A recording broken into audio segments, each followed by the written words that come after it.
Before stealth bombers, before supersonic jets, one aircraft terrified Europe with speed alone. It was so thin, so sleek, that pilots gave it a legendary nickname.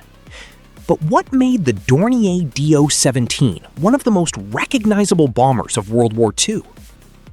When it first appeared in the 1930s, the Dornier Do looked unlike any bomber in the world.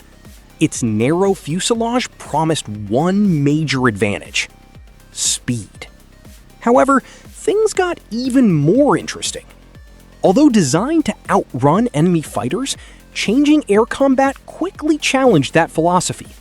Stay until the end, because the real story behind the flying pencil is far more fascinating than its nickname. In this video, we'll explore how the Dornier Do was developed, why its revolutionary design earned worldwide attention, how it performed during World War II, and why aviation historians still remember it nearly a century later.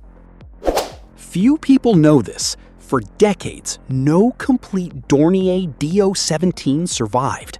Many believed the flying pencil had disappeared forever. Then, in 2013, a remarkably preserved Do-17 was recovered from the English Channel after spending more than 70 years underwater. Today, that aircraft serves as an extraordinary reminder of one of history's most distinctive bombers. What do you think about the legendary Dornier Do-17? Was the flying pencil ahead of its time, or did rapid advances in fighter aircraft make its concept obsolete? Share your thoughts in the comments below.